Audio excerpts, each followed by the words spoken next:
the very real need for a strong and updated and modern sex education, physical and health education curriculum in our school. A new sex ed curriculum is coming to Ontario, and Premier Kathleen Wynne is promising to include parents. Ontario surveyed one parent from each school in the province in consultations. They're supposed to wrap up next week, but according to documents obtained by the Toronto Sun, parents weren't given any information about what will actually be taught. They were just asked to comment on it. Sun News contributor Kevin Gadet joins me now from Toronto. Kevin, this is fascinating. I thought that it was pretty weak, the questions that they were going to be asking parents, but then to find out that they're not telling them what's in the curriculum, just to hear comment on it, I mean, that's even more fascinating. Yeah, this story drives parents, parent councils, and a bunch of principals crazy. The documents were leaked to me by a concerned group of parents who work well with their principal, and they anonymously provided us the documents. And the documents don't give any information whatsoever what this curriculum would include. And the background and the backstory on this is years ago, Dalton McGuinty's education minister, who happened to have been Kathleen Wynne, and assisted by a person named Benjamin Levin, by the way. Let's not forget to put that out. He's up on child pornography charges right now. So again, so these things concern parents. So Kathleen Wynne and her then Deputy Minister Benjamin Levin put out this curriculum, which was extremely inappropriate, way too much disclosure for children who were way too young, and parents lost it. So Dalton took it off the shelf, and now we have Premier Kathleen Wynne putting some type of consultation out, and they won't say a single thing to parents about what the curriculum includes. And here's the thing that drives me nuts about that. Both then and now, my concern has always been this material is age inappropriate, because they just took everything that might have been up here at the upper levels and shoved it down to the lower levels. And if you said, I'm not sure about that, you were told, well, you want to keep kids in the dark. And that's kind of like what the questions are. I want to read off a few of these and then get you to fill us in on what these are about. These are the questions that parents are being asked to complete without knowing anything. I believe that it's important for my children, see themselves reflected in the curriculum. Well, motherhood and apple pie, do you like air? They may as well ask that. Question number 2, it is important to me that my children are exposed to all kinds of diversity through the school curriculum. Question number 3, I would like to be informed about what my child is learning in school, including when my child is learning about sexual health, so that I can discuss this learning with my child at home. There's nothing about what's in the actual curriculum here. This is saying, do you like air? Do you like the color blue? Is the sky pretty?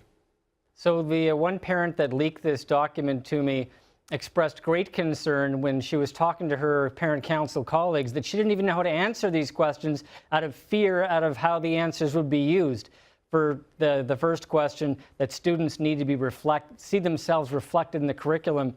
She doesn't even know what the heck that means. What does it mean to have yourself reflected in the curriculum? The next question talks about diversity.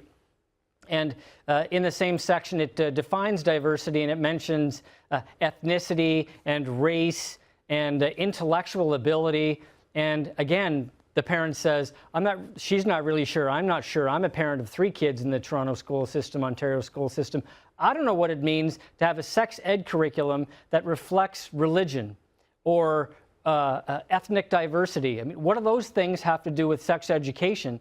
So these parents are extremely frustrated, not to mention that only one parent per school was allowed to fill out this form, and they were specifically instructed to not talk to or get any advice from other parents at the school. So hold on, this one parent at each school that gets to fill out the questionnaire, it's supposed to be reflective of the whole school, but they're not allowed to talk to anybody? They were specifically, strongly advised to not consult with any other parents because they're told that it will damage the data set if they consult with other parents. Well, you know what else might damage the data set? The fact that the province doesn't actually care. Liz Sandals, the education minister, was asked, is this going to change anything, what you get? We asked her that. Here's what she said. It is a scientifically valid sample, and it covers all the bases we want to cover. And the parents that we're selecting are not selected by me. I didn't select the parents on the school council.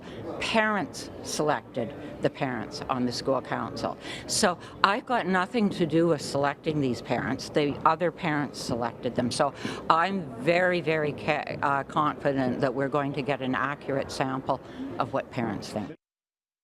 My apologies, Kevin, that's a different clip. But I mean, listen to that. She says it's scientifically valid, but she didn't select them, and it's it's one parent from each school. That's not a scientifically valid study in any way. But she was also asked, will this change the outcome? And she said outright, she said no. Exactly. So it doesn't matter what the parents say, they're bringing in what they want. That's exactly right. First of all, she's wrong when she says parents chose the parent off the school council. The documents make it very clear that the principal gets to choose one parent off the school council. The principal chooses, and the information that they're going to get from parents is only going to be considered alongside other experts, other information, and other consultations they've chosen to undertake. All right, and we know that some of the biggest experts being consulted are those in the so-called sexual health profession, which is along the lines of Planned Parenthood. They've changed their name in Canada, but it's those types of groups, right?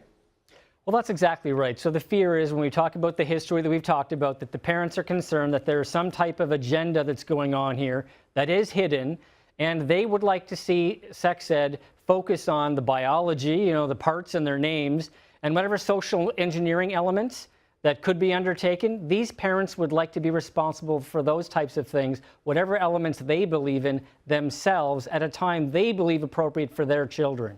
All right, Kevin, great talking to you. Unfortunately, it sounds like you and I are considered extinct and dinosaurs at this point in time, but we'll put it to the audience. Tell us what you think. Byline at sunmedia.ca.